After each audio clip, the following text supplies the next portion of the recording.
Hey guys, we are back with some more Seattle franchise mode, and boy do we have an episode for you today. The trades that we're about to pull off, they're kind of massive. At least 2 out of the 3 of them are. The first one is actually kind of big in its own because we're actually going to be bringing back a former Seattle draft pick. That is right. The first reacquisition via trade that we are going to be making in a long time. So the first trade that we're going to be making is to Calgary. And what we're going to be offering is a prospect defenseman in Doug Penner. 21 years of age, 68 overall. And that's all that's going to be on our side. Not going to be anything too big. But as you guys know, we do have to trade Brandon Lopp as... I mean, come on. He deserves to be a starter somewhere else. Now, we're not trading Lopp to Calgary. There's a separate trade for that. He's got 1 year left on his deal. He's making 3.4. He's going to want a lot more money come free agency. And we're just not prepared to offer him that. So, Lopp, you did well, my buddy. I mean, we're not trading him yet. But again, he did well for himself. As you take a look, .925 save percentage last year through 43 games, 26 wins. Goals against average of 2.22, and how many shots do I have? 3. So he's a very promising goaltender, to say the least, but he didn't outplay Jonas Korpisalo, and we can't afford to pay him. So we're going to be getting, for our backup role in goal, former Seattle draft pick Stanislav Vorobyev. He is coming back, boys. 2-year deal, 1.9, so it's definitely a lot friendlier of a contract for the team. He is a backup goaltender, so he'll get maybe 20 games.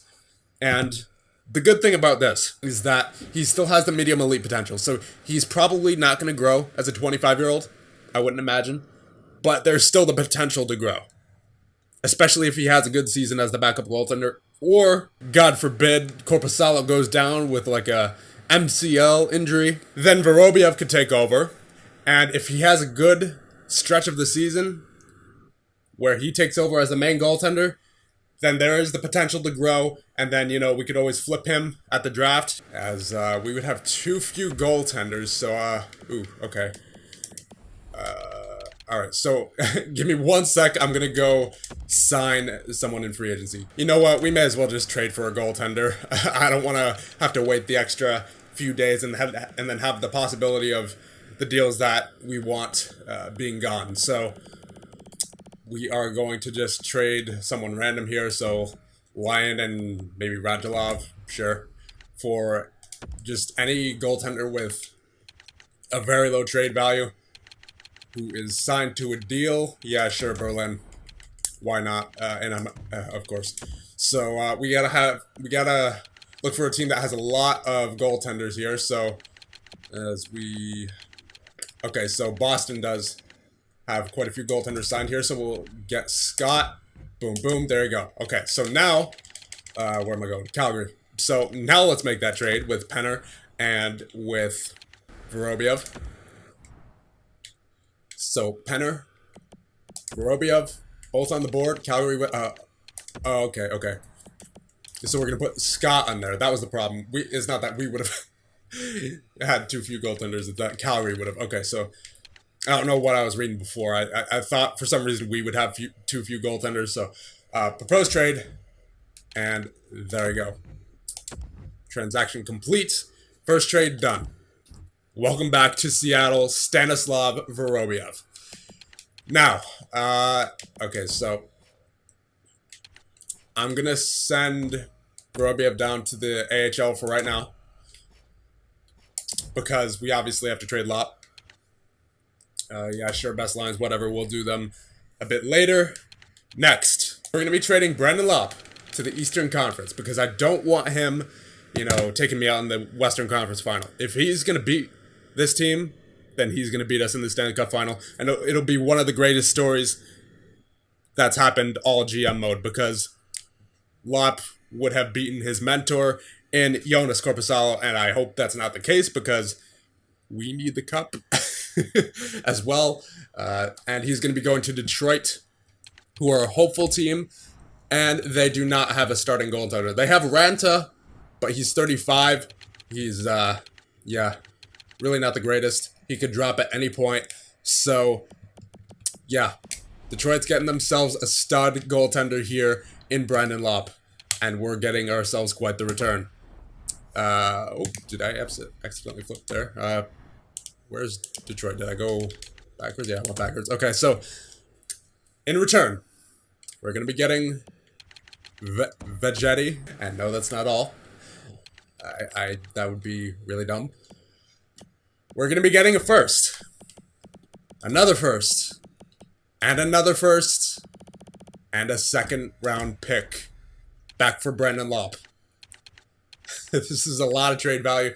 Now, I don't think this will go through. It should, but it will be like just barely enough. So let's see, proposed trade.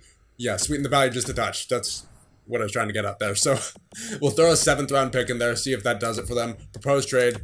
Okay, so we'll get a 6th in there. Proposed trade, that should get a 7th in there. That should go through.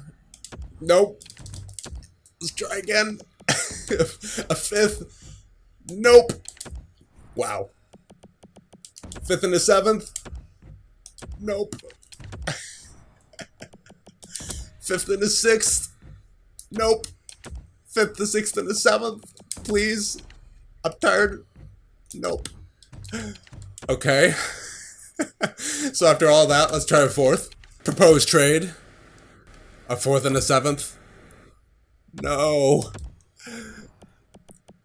This is not how this is supposed to go. 4th and a 6th. Oh my god, Detroit. Just accept something, will you? No, oh my god. Alright. I mean, fair enough. We're getting 3 first-round picks out of this and a 2nd, so like the least I can do is send a 3rd. Proposed trade. There we go. Oh my goodness. Okay. So thank you, Brandon Lopp, for the great 1 year you had with us, or great 2 years, I guess. But it's you deserve to be a starter somewhere, and Detroit, I think, is the perfect fit. As oh, hold on, gotta call up Vorobiev. So there you go. And anyway, I think Detroit is a perfect fit because when you take a look here, they now have the star goaltender in Lopp. They have a star defenseman in Jimmy Ebbett, offensive defenseman, 22 years of age, and they have a pretty decent forward core to get it done. So hopefully we can end up seeing Lopp in the finals, but hopefully he doesn't beat us. So that is quite the big trade there. But it is not, believe it or not, the biggest trade of the day. The biggest trade of the day, and probably of the entire series, the Arizona Coyotes. Now, we've made some questionable trades with Arizona in the past. For example, we sent them Sami Vatanen for, I believe, a first-round pick, and they won the Cup that year. And I'm not about to disrespect John Chayka in the move we're about to make. This is going to be a lot of value. I'm just saying right off the bat. I'm going to be interested to see the comments on this one. So I'll fill out our side first to build up the suspense a little bit. So what's going to be going to Arizona? It will be, we'll start out forward here. We're going to be giving up Graham McMuffin. He just, with the amount of centers we have, he just doesn't fit in anymore. I mean, he's an 82 overall, but, I mean, when you take a look, just how many centers we have. Henrich, who's a winger. So it'd be Zadina, Mowers, Pody, Nuge, Edler, McMuffin. That's a lot. So he just doesn't fit in here. Next, the one after him, Andreas Athanasiou. He did not have a great season last year for us. Only played 41 games. We scratched him halfway through. Gave away the puck a lot. So we're going to be including him in this trade. And we're going to be retaining half of his salary. Because the main selling point of this trade is that Arizona has absolutely no cap space. So you may be wondering, how are we going to send anything back? Well, you'll see what we get in return. Defenseman, this is where Jonas Brodin gets traded, boys. He's been surrounded by trade rumors over the past few years. There's been questions about whether he can actually be a good captain for this team or not. And for a while, it looked like that. Year number 1, minus 14. Now, granted, we were pretty bad these 3 years. Minus 14, minus 12, minus 26. But then year 4, we made the playoffs, and he was still a minus 15. Then he was a minus 4 the year after that. But he did have a good bounce back year, plus 4, and then a very, very good year last year, plus 15. So I never like to trade a player on a down year unless it looks like they're just absolutely on a decline. A great example of that would be David Savard from Halifax. He one season had like a minus 17 season when everyone else on, even his partner, defensive partner, was a plus. We had a very good goaltender in Jonas Koprasalo. We had a very good defensive core. We had a very good forward core, and he was still minus 17. So that's when I was like, okay, there's something going on here. But at least in the seasons when Brodin was a minus 15, it was kind of understandable.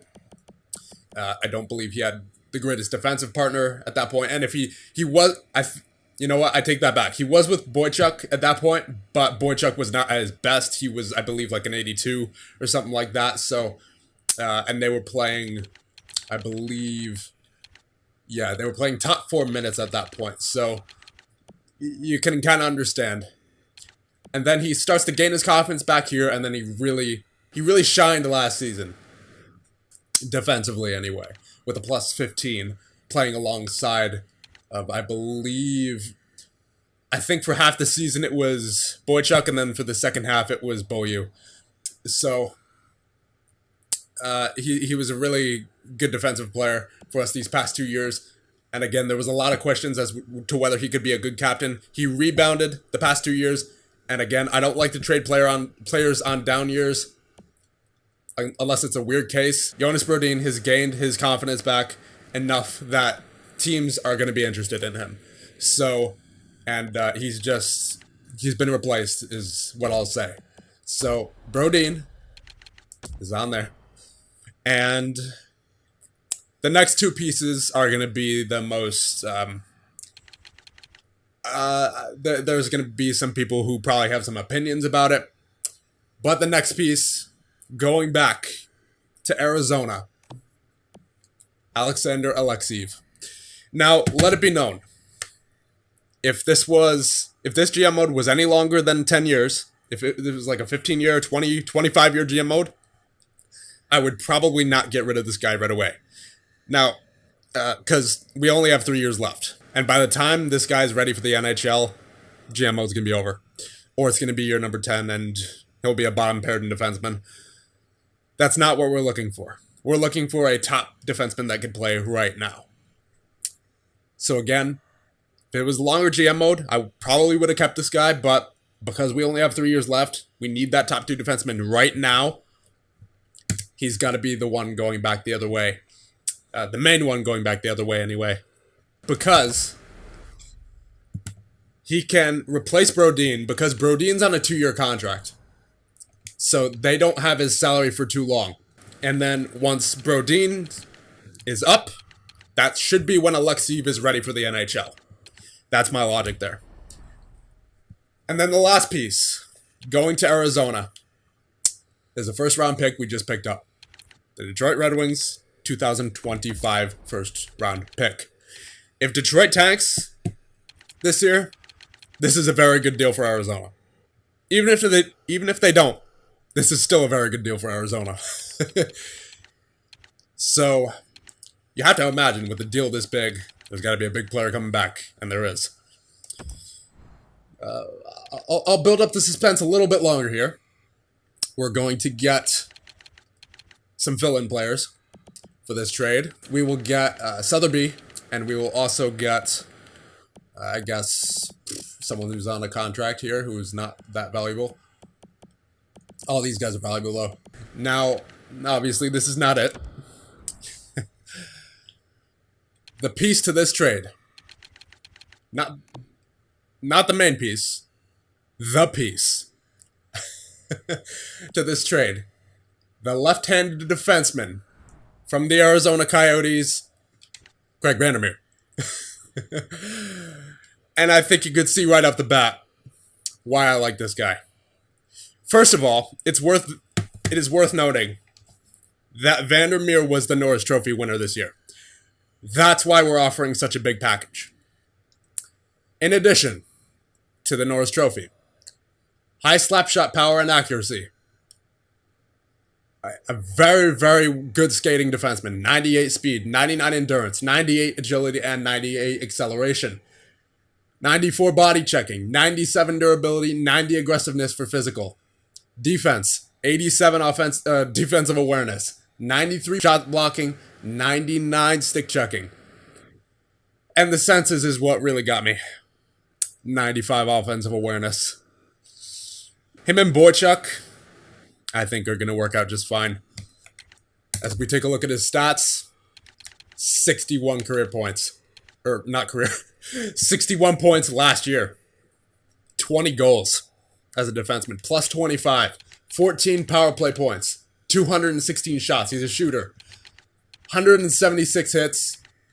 He's Mr. Everything on defense. He is absolutely Mr. Everything on defense. He is effectively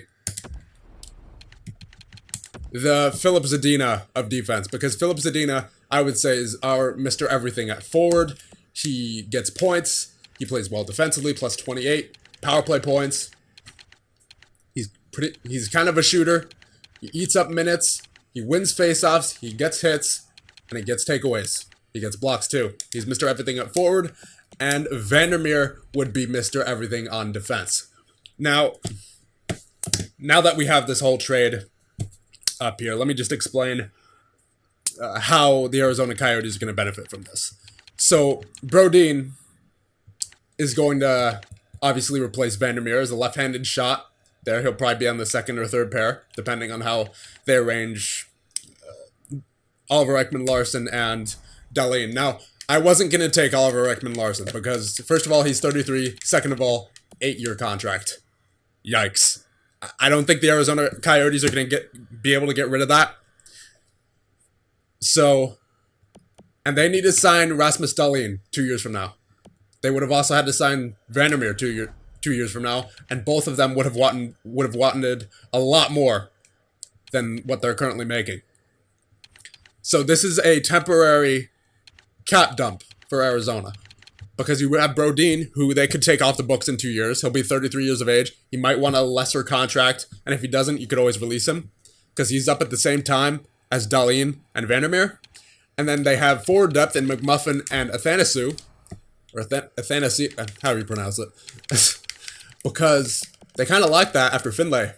77 Krivicic, 76 Lindstrom are the 11th and 12th forwards, so they get forward depth out of this. Then they get Alexeev, who's a future elite defenseman, who they get to replace Vandermeer, who will, in 2 years, replace Brodin. Because he's pretty much guaranteed to be NHL ready in 2 years. He's already 71 overall. And then they also get Detroit's first-round pick, which may or may not be good. This is a lot of value for Craig Vandermeer, and rightfully so. He was, after all, a Norris Trophy winner. I'd initially, instead of the first-round pick, planned to put Nick Watt in there, a prospect goaltender of ours. And I also wanted to add a second-round pick to their side. But you know what? After going through all of Vandermeer's accomplishments already in the NHL, he's only 25 years of age. I just don't want to disrespect John Chaika like that. After some of the trades we've pulled on him in the past, and maybe we can finally get some of that good karma back on our side here in Seattle, because it's been quite a while since we've had some of that. So, Brodin, thank you for 7 years as the Seattle well, not as the captain. He was captain like year 3, I think. But thank you for 7 years here in Seattle. McMuffin, Athanasu. Hopefully you guys do great there. Alexeev. Hopefully you realize your potential there. And good luck to whoever that first round pick is going to be. And of course, Welcome to Seattle, Craig Vandermeer. Let's go, boys. This has already been quite an episode. So I'm just going to do the lines here and then we're going to call it because I think this episode was deserving of an episode of its own. So let's go best lines here. Let's see what the computer does. So it does Zadina, Henrich, Crab. So hold on. Let me go to roster moves actually, because there are a couple of players in the minors that we need to bring up. Now we might actually have to make some more trades here, depending, because Rodin and Shotton. Okay, all right, yeah, we can send those guys down, and we're calling up Pistola and Edler. Is Eakin up here? Yes, he is. Okay, good. So, Pistola and Edler up here. 21 skaters, 2 goaltenders. No one less than an 80 overall. We have the depth this year, but this is the last year that this is going to be possible. Because we have 3 contracts coming up this year. 3 big contracts coming up in Mowers, De Silva, and Bruce. All of them are going to want at least $7 million, I know it. That's an additional $21 million on the books. It's going to be rough.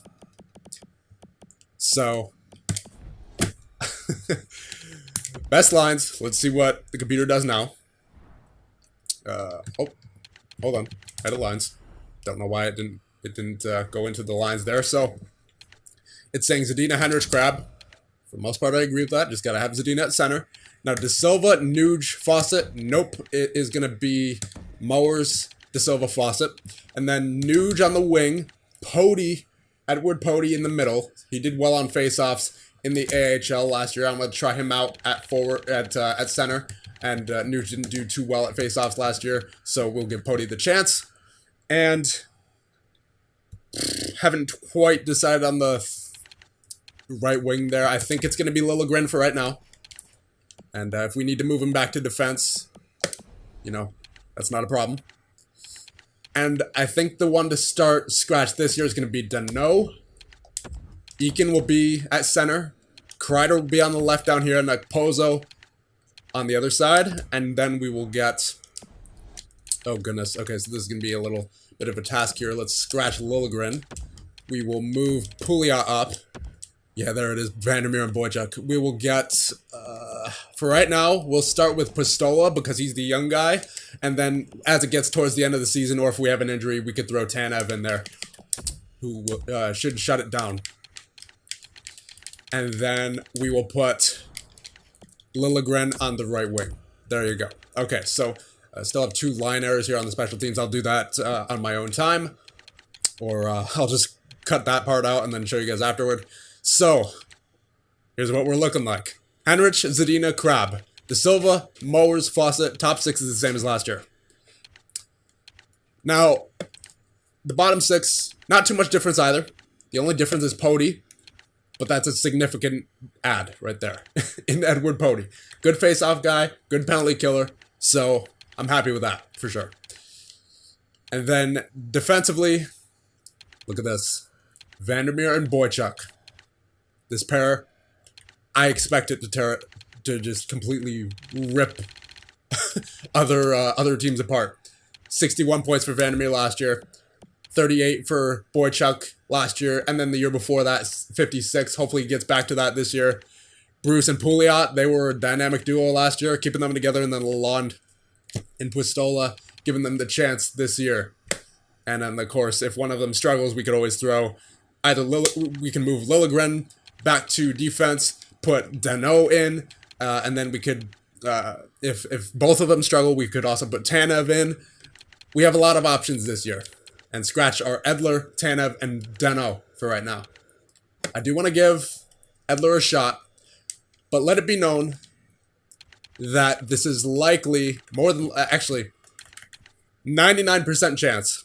I know I said this last year, but we're going to have to trade Nuge at the draft this year. There's no doubt. There's no way around it. We have an additional $21 million coming in at least in the form of Bruce, De Silva, and Mowers.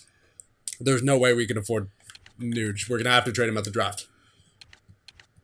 I would even be willing to just take like a first round pick for him because we can't take any salary back. We can't afford that. And this is a good contract. This is very tradable. He's still a top 6 forward. He's an 85 overall. This is a tradable contract, but we have to do it at the draft. No doubt. And then you could always replace Nuge once he gets traded with Edler, who should be getting some time at the very least next year, if not this year with injuries, as injuries will happen in this game. So either Danault or Edler can fill in for injuries, and then same thing with Tanev on the back end, and then move Liljegren to the back end if both guys are struggling. A lot of options here still in year number 8, but this is the last year that we're going to have this.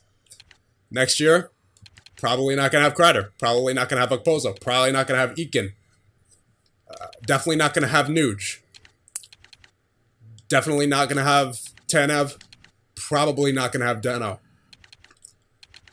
So that's a lot of this team gone. Granted, it's all depth players, but it's still shaking up the chemistry a lot. So this is the year to win. Hold on. All right, so let me do the special teams and all that here first, and I will be right back. All right, so we're all good now. Power play, pretty much the same as last year. Henrich, Zadina, and Crab. Well, I guess that could be pronounced Henrich, depending on how you want to say it, but I'm just calling him Henrich. Pouliot and Boychuk. So again, that power play worked last year. No reason to change it. De Silva, Nuge, Okposo, and then the big change, Vandermeer with Liljegren. And all defensemen power play, at least in terms of on the point. I don't think we've had that for a while. At least not in this series we haven't. Then 4-man, Zadina and Crab with Pouliot and Boychuk, and then Nuge and Henrich with Vandermeer and Liljegren. Penalty kill, Eakin and Zadina with Lalonde and Bruce, and then Pody and Fawcett with Vandermeer and Boychuk, and then 3-man is Eakin, Lalonde, Bruce, Pody, Vandermeer, Boychuk. 4-on-4, Zadina and Crab with Vandermeer and Boychuk, Nuge and De Silva with Bruce and Pouliot, and then Mowers and Henrich with Pistola and Lalonde. 3-on-3, Zadina, Crab, and Vandermeer, Nuge, De Silva, Boychuk. Actually, you know what? Just so I can get a righty on with Zadina and Crab, I'm going to put Boychuk right there. And then Nuge with De Silva and Vandermeer. And then Mowers with Henrich and Pouliot. Very nice. And then extra attackers, Zadina and Mowers. And then shootout, Crab, Henrich, Zadina, Nuge, Boychuk. Goaltenders, Korpisalo and Vorobiev. And then scratched our Edler, Tanev, and Danault. So there you go, boys. There are your start of the year number 8 Seattle Emeralds. And that'll be about it for this one. I'm going to end it right here. I'm sure it's been a long video already. Oh, and before we end it off, we just traded our captain. So we need a new captain. Who's it going to be? I don't think it's going to be Nuge, just because we kind of have to trade him after this year. And we've already established that. So he could keep the A. But who's going to be the C? Is it going to be Zadina? Boychuk? Vandermeer, maybe? Pouliot? Henrich? There's a lot of good... Crab as well. De Silva. There is a lot of good candidates. Debate amongst yourselves in the comments. I'm really interested to see this. Who's going to be the captain? It's up to you guys. See you guys in the next one.